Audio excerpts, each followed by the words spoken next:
Alright, Smackdown review. I know it's Friday, or I'm going to upload this video Friday. But fuck it. This week was a lot to digest as far as the WWE.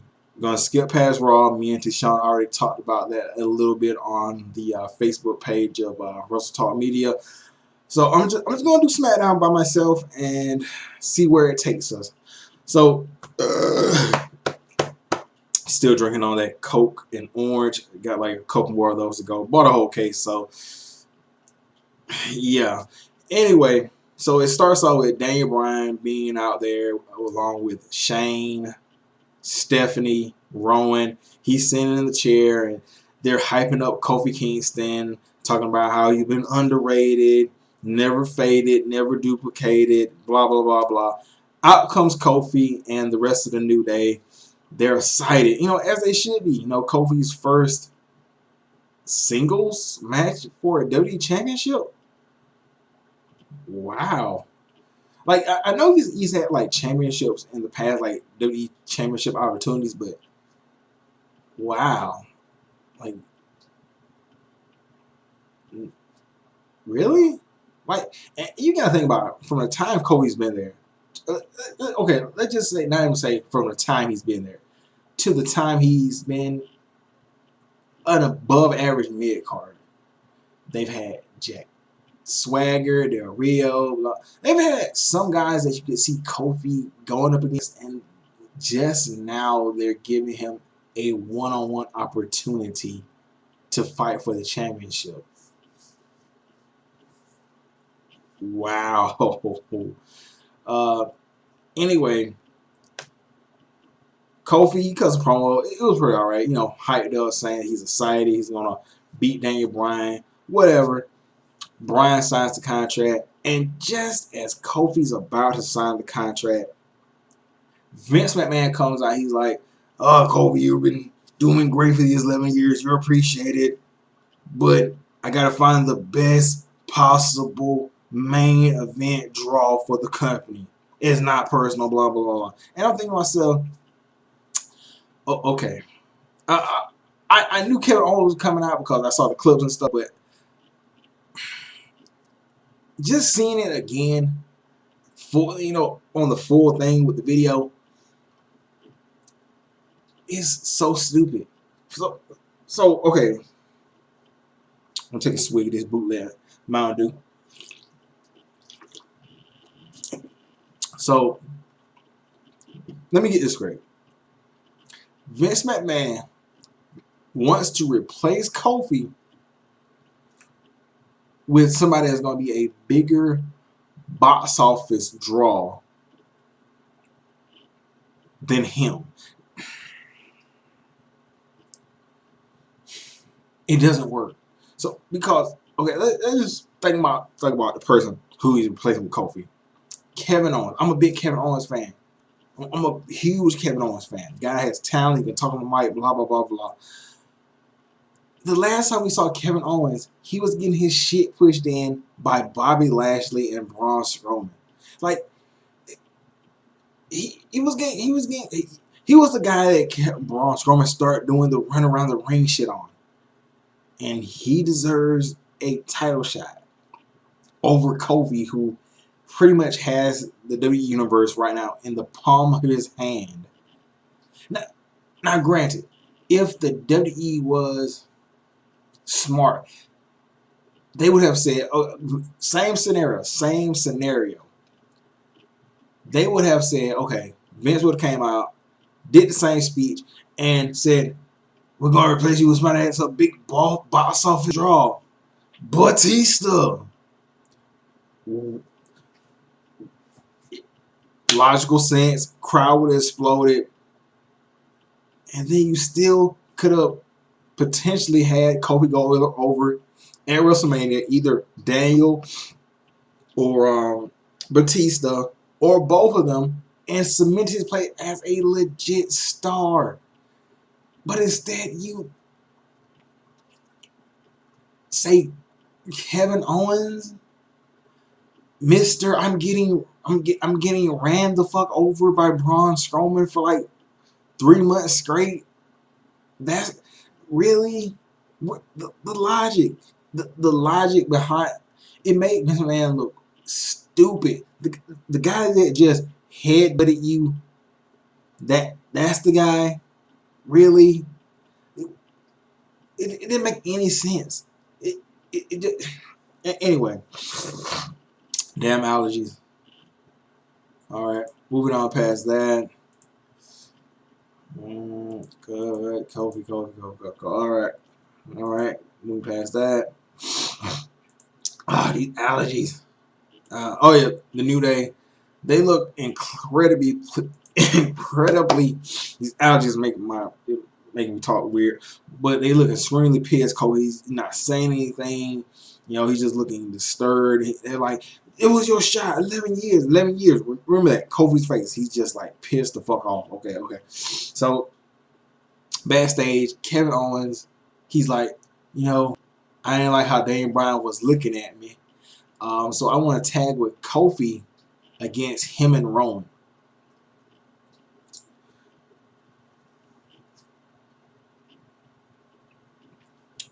Why? So when we pass that, you get the Hardy Boys. Yes, that's right. The Hardy Boys defeating the Bar. Why?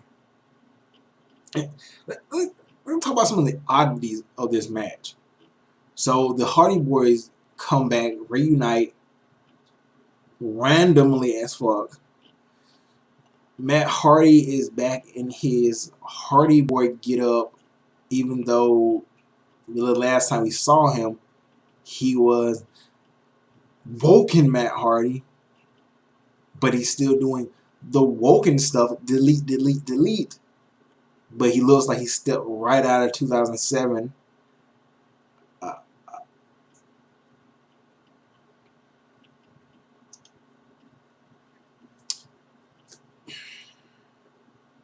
So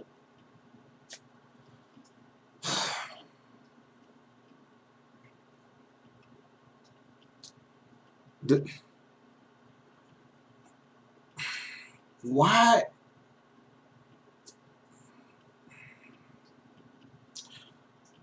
Matt Hardy, Woken Matt Hardy, it kind of got it over. And they take Matt Hardy off television, he retires, and they're back to square one. But they're still doing this. They're still doing delete.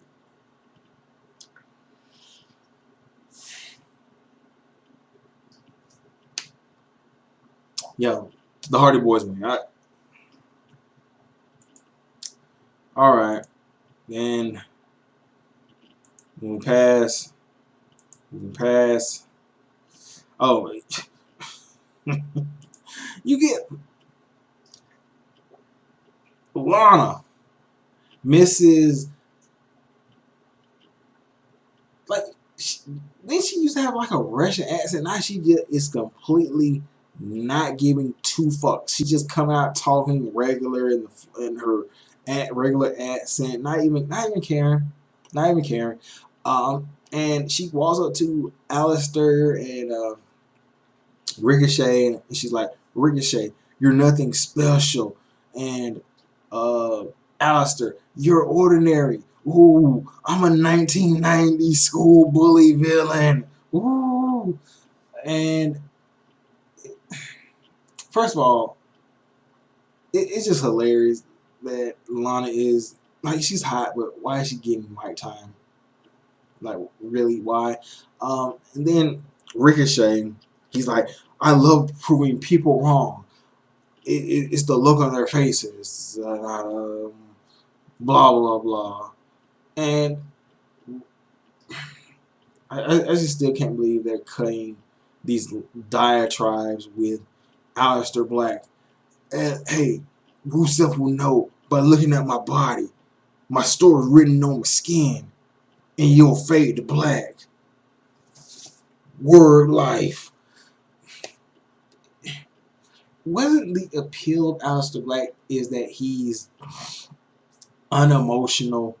Nothing triggers him. He doesn't show emotion. He believes that the world is good and bad, and he's the balance in between.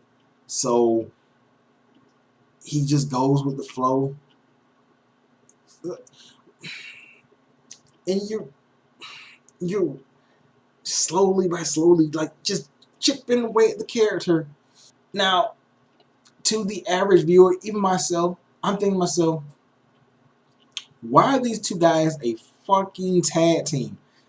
They're nothing alike. They share no kind of interest character wise. So why? And then I'm just randomly watching NXT today, just to catch up on wrestling.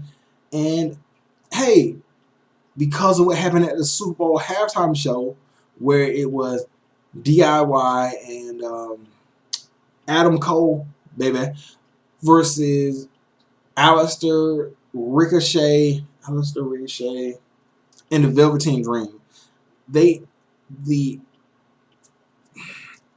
Undisputed Era attacked, I think it was Ricochet and Alistair, and they formed a bond because of that. Well, wow, maybe, just maybe, they could show that on the main platform to see to just show why is the guy that looks like a tattoo motorcycle skinhead, why is he teaming up with the youth pastor from bumfuck Mississippi, Kentucky? Sorry about it. Bumfuck Kentucky.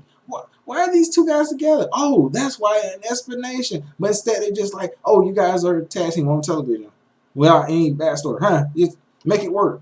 Make it work. Make it work. And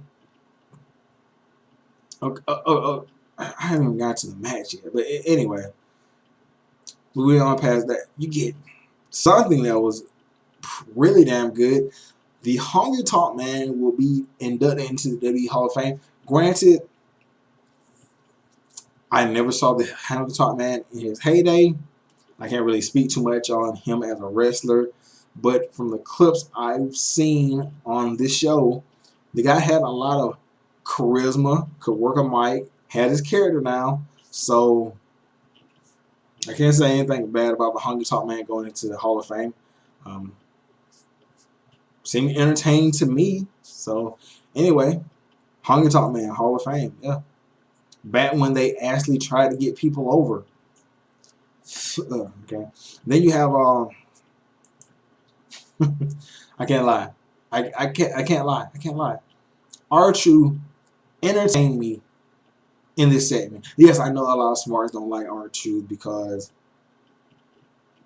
I don't know why you guys don't like R-Truth. Like, he's not bad at wrestling. No, let's try again. You can't talk. Don't. Like, I will point this out.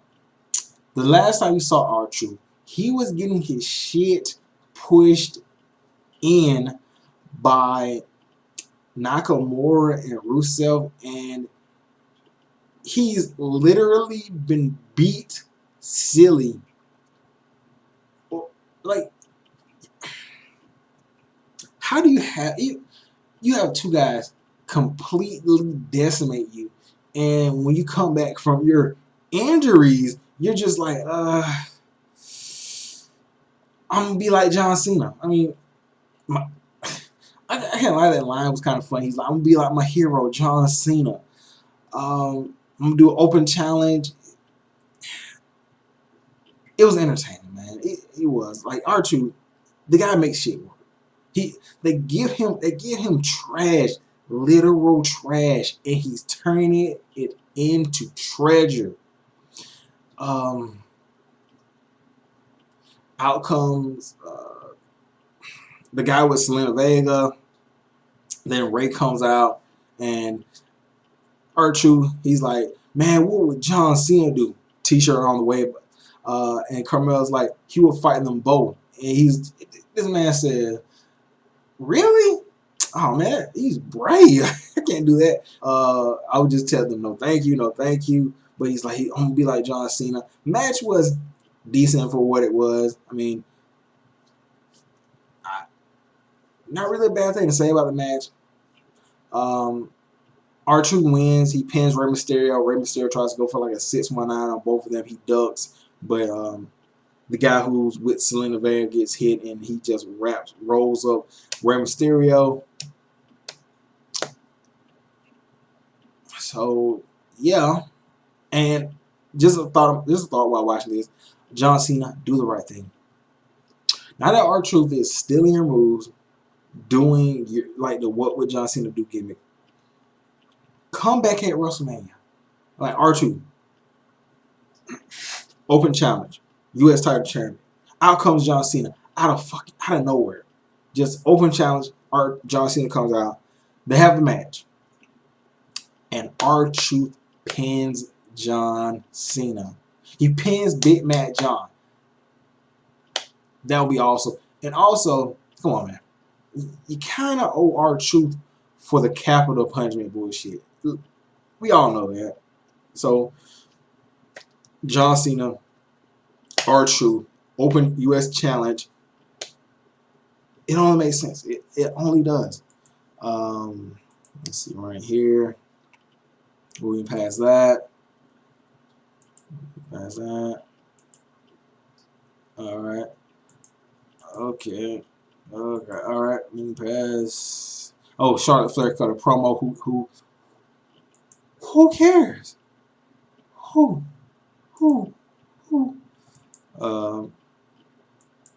Okay.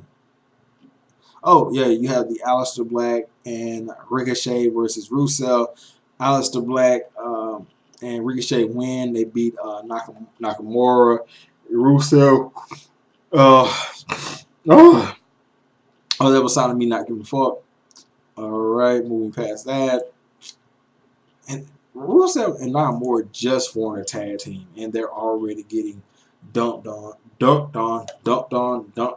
Either way. But they don't have the resume.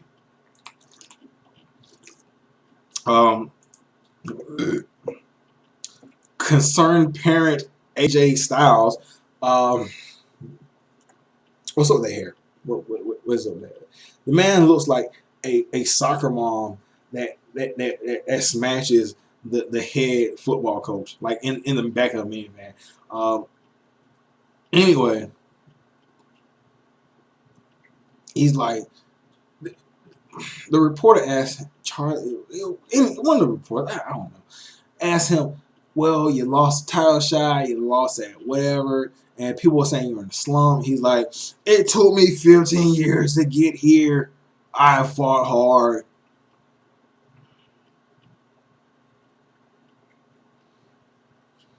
I'm not even going to respond to that because, well, the promos are just so stupid. I had to fight to get here, not just re-signing contracts, not signing a contract in New Japan first, but I had to literally fight people to get here. Come on, man. Come on. And he's like, this is still the house that AJ Styles built. And without the title, that motto is stupid. But anyway, Randy Orton literally pops in the camera out of nowhere. And I never realized how much taller he is than Styles. Like, when they're wrestling and the camera's panned out, you really can't tell that height difference. But goddamn, Orton is towering over AJ Styles. He's like, I'm AJ. Here's Randy Orton. He's like right up there. Anyway, so they're set up a feud between those guys, which I'm looking forward to. I mean, look, both of the guys are legends in their own rights. Yeah. So anyway, we went forward past that. All right.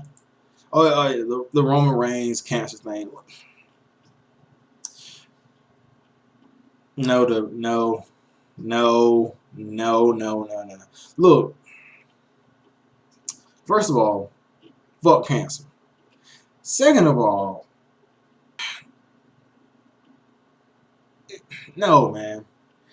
Look, I, if Roman Reigns really has cancer, I'm happy that he beat this thing and blah blah blah blah. But even even people have to realize or admit this. Him coming back from leukemia treatments or whatever, this at this time is almost too perfect. If you're having a serious medical condition, you just now randomly get into remission a couple of months before, hey, the wrestling's biggest pay-per-view and payday of the year. Like no red flags just come out of nowhere like beep beep beep beep beep beep beep beep. Okay, okay. It's just like, oh yeah, he's coming out of cancer remission. It's not. I'm not saying it's a storyline, but it's, it should throw a red flag somewhere. Like, I personally guessed that he was gonna come back at Royal Rumble and win it, and I beat cancer and I won the Royal Rumble, but instead he's coming back now, like 2 months or a month and a half or 2 months. I don't know when the hell WrestleMania is, but he's coming back very close to WrestleMania, and you can guarantee that somehow, some way, he's gonna be involved in that match at Seth Rollins versus Brock. He's gonna squeeze in there and win. Just some way, somehow. Um, Although I'm not gonna say if he turns heel because that's just a generic trope. Um, but yeah, it just seems oddly strange to me that your cancer's in remission at this time, nigga. Really? This okay. You can't just say, hey, oh, we want to continue being cancerous. We're not gonna kill you right now. We're gonna chill out for just a little bit, just a little bit, unless you get this payday, bro. But then as soon as you get the payday, we're coming back stronger than ever. Um. Anyway, moving on past that. So the main event, Kofi and KO. Okay, I'm watching Kofi come out. So granted, okay, at the beginning of the show, when Vince McMahon told him he was going to replace him and whatever, he was like stone faced and looked depressed, disgusted. He comes out like an hour and a half later, and he's dancing, shaking hands, throwing pancakes, twerking, whatever. Um, why? Like, the company just screwed you, and yeah, this would be a perfect time to turn Kofi into an anti-hero. Fuck them kids, not doing no charity. Uh, um, like basically, I'm talking about this with Tishon. Naito, Kofi as Naito, win the title. Don't give a fuck about it. Talk about how you cheated other black wrestlers, and now you're gonna just shit on the title. You're gonna kick the shit everywhere. You're gonna do what the fuck you want to do because you're the champ. Slap Vince McMahon. Just basically run roughshod with the New Day as your backup, and he just gonna skipping, high fiving, kissing babies, hugging fat girls. Why?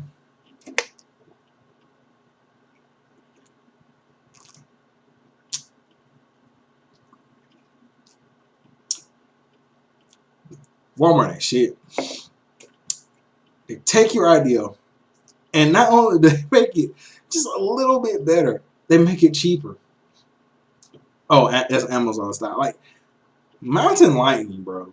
Like, look, I love Mountain Dew, but goddamn, you can buy two 12 packs of Mountain Lightning for 1 pack of regular Mountain Dew. I mean, you basically get the same taste, but sometimes you have to get real Mountain Dew. But granted, Homer ain't shit, bro. They aren't shit. Yeah, I didn't even watch the match. Like, I'm gonna be honest, Kofi Kingston and Kevin Owens. Kevin Owens wins with the stunner. Not the world's going crazy that Kevin Owens is using a stunner when it doesn't fit his character. The powerbomb is granted a better finishing move in my opinion. Yes, the stunner is iconic, but Stone Cold made it iconic. Pop-up powerbomb. You're throwing the guy in the air or assist him up in the air, and a powerbomb already pretty bad enough, but you're catching him at the height as high you can throw him, so he's all balanced, and you're driving him down. But the next stunner is like, anyway. I'm putting too much into this. Like, R-Truth, the Kobe King storyline, it has potential, but do I believe WWE can follow up and make it good? Look, I'm gonna be honest with you. I wouldn't be surprised if they completely phase Kofi out and they just go down this road of Kevin Owens. I wouldn't be surprised if they just fuck off like that. They just completely Kofi just goes back to doing nothing, and they just completely kill it. Then all of a sudden they just try to throw, oh yeah, hey Kofi Kingston, he's getting a title shot. You guys care? They don't care. You're not over, Kofi. See, we told you, you're not over. I wouldn't be surprised if they did that, for real. So anyway, I'm gonna get out of here, man. Smackdown, whatever.